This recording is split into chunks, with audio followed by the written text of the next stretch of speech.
Find out all of the events and results of Concord University's 2007 homecoming, coming up next on WMLT!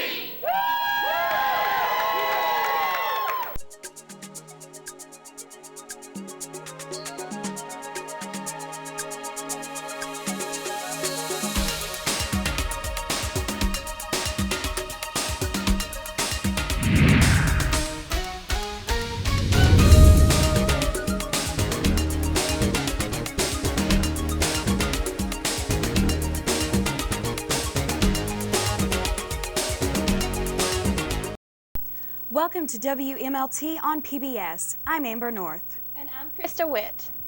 Well, it was another thrilling homecoming here at the Campus Beautiful. Activities all around campus made for a very fun-packed week. But the highlight of all highlights was, of course, the football game and the crowning of a new king and queen. Homecoming 2007 started with a bang at Concord University. Saturday's game was only a cap to a week full of events especially important to campus organizations. The fraternities and sororities compete throughout the week to earn points in hopes that their group's representatives may capture the title of Homecoming King and Queen.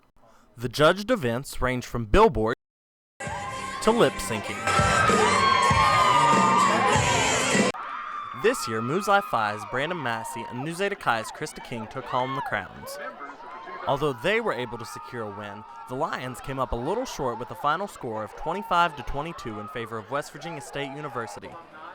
However, the loss will not keep Concord students down. With WMLT, I'm Jeremy Halstead. Next to the game, an announcement of King and Queen, probably the most looked forward to event is Lip Sync. And this year's Lip Sync had no shortage of talent or surprises.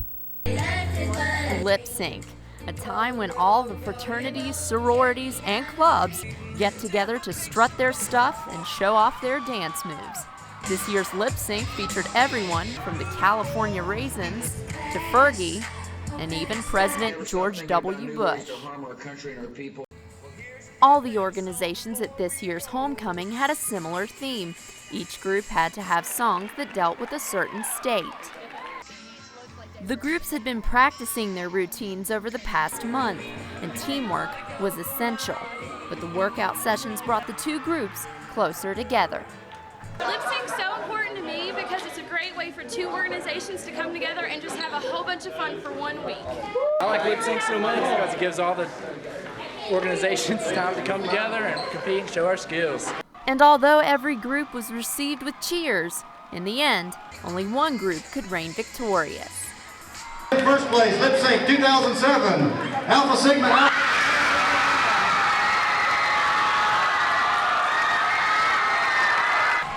While the Phi and Alpha Sigs took home the Lip Sync champion title, the Pi Caps and Tri Sigs enjoyed the silver, and Nu Zeta Chi and Muzai Phi took home the bronze. But no matter if you were a performer or spectator, Lip Sync is never short on surprises. Rudy Raines, WMLT News, Athens. The parade that goes down Vermilion Street in front of the Campus Beautiful is one of the most highly anticipated events during homecoming week, because it includes not only students at the college, but everyone in the entire community. Amber North has more on this tradition. The 2007 Homecoming Parade took place on Vermilion Street right outside of Concord University. Students and local residents gathered alongside the street to enjoy the festivities and prepare for this year's homecoming game. Before the parade, I got the chance to talk with two Concord students to see what they expected from this year's parade. Well, I'm expecting to see what the sororities and fraternities, have like kind of a preview of what they're going to be doing for lip sync, because I've seen the signs, but I'm not really, aware of what it's going to be. And I'm looking forward to seeing the band and basically just getting everyone pumped up for the homecoming game. Hopefully we can win this year, but I don't know. I just hope the crowd really likes the band and gives it some recognition. Dr. Jerry Beasley, the president of Concord University, was the first attraction at this year's parade.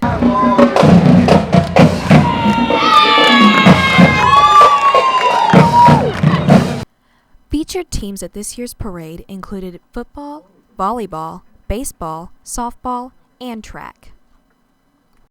Next in the parade were the featured candidates for Homecoming King and Queen. With the variety of fraternities and sororities running for King and Queen, it was very difficult to guess who could win. Bands from Princeton High and Oakville School also participated in Concord's homecoming festivities. Athens Fire Department also contributed to this year's homecoming parade. This year's homecoming parade was a success. Now, all we can do is anticipate the festivities for next year's homecoming. Reporting from Concord University, I'm Amber North. Along with old traditions, a new event began taking place at this year's homecoming tailgates. Jeremy Halstead has more on the new 2007 alcoholic tailgating policies. Students at Concord University traded their sodas for something stronger at this year's pregame tailgate parties. Last year, on-campus celebrations were less spirited. A dry campus policy was enacted so that the school's homecoming functions would be in compliance with the Town of Athens alcohol policy. Students had complained about it, alumni had complained about it, and the SGA thought it was a good idea to try to review that policy and see what we can do to, make it a responsible drinking environment for students, alumni, staff, everyone.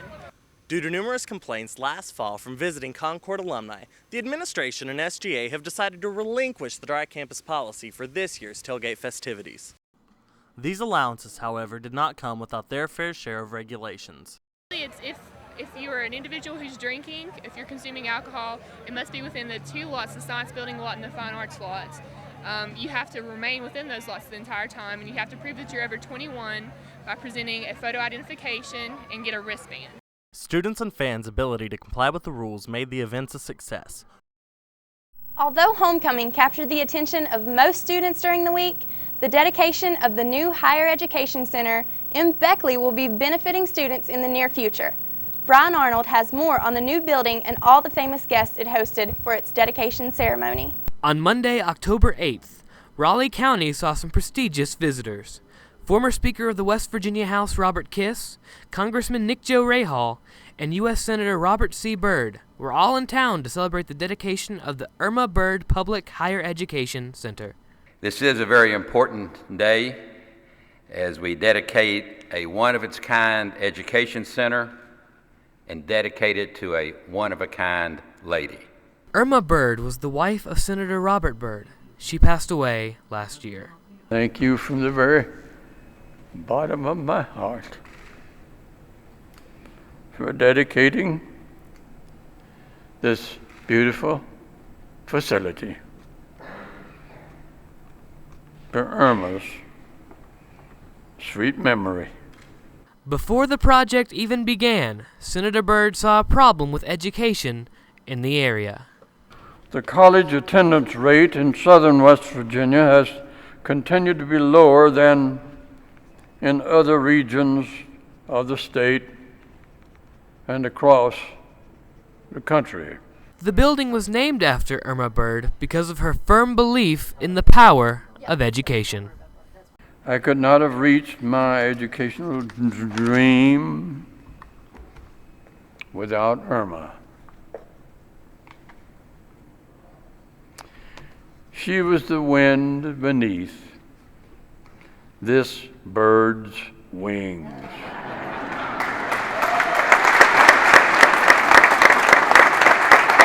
For WMLT in Beaver, I'm Brian Arnold. Coming up after the break, we'll give you a little preview of what Concord students are planning for their Halloween celebrations.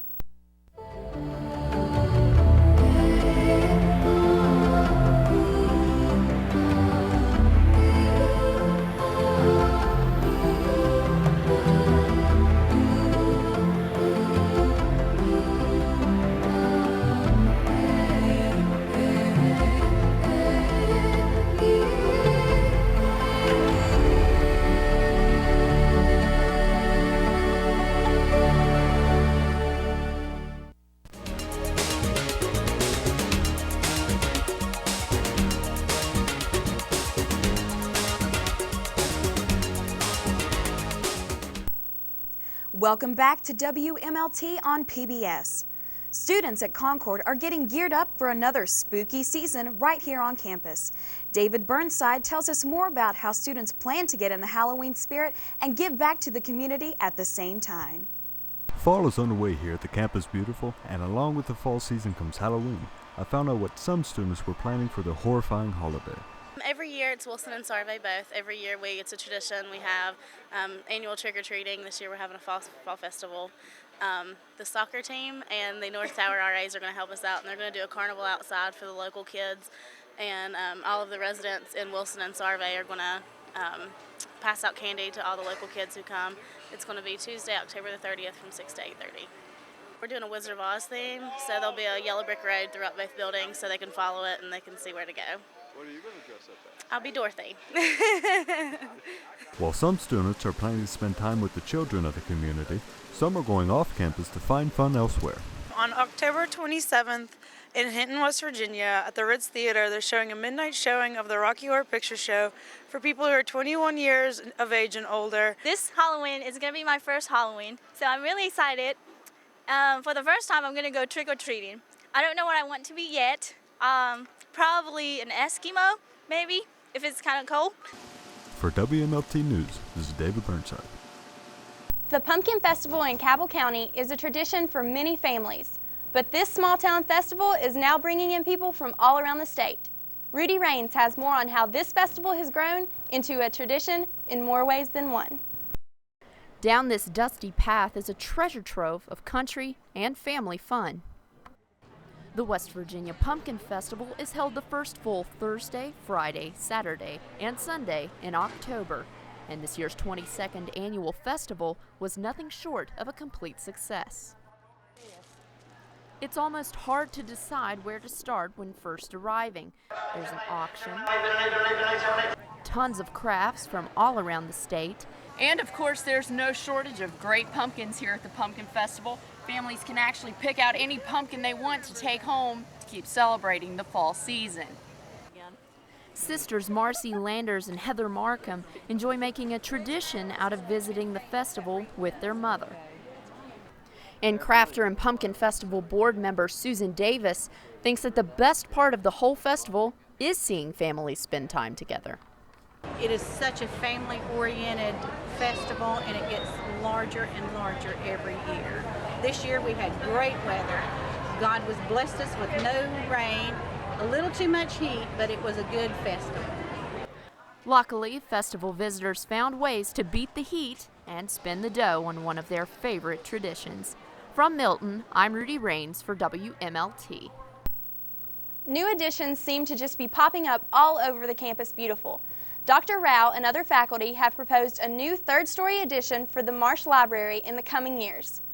These are just a few sketches of what the final product may look like.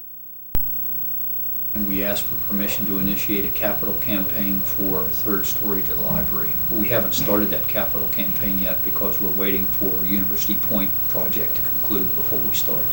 Stand by. University Point's groundbreaking will be later this month. That's all we have today. Tune in 2 weeks for more WMLT. For Krista Witt and the rest of WMLT, I'm Amber North.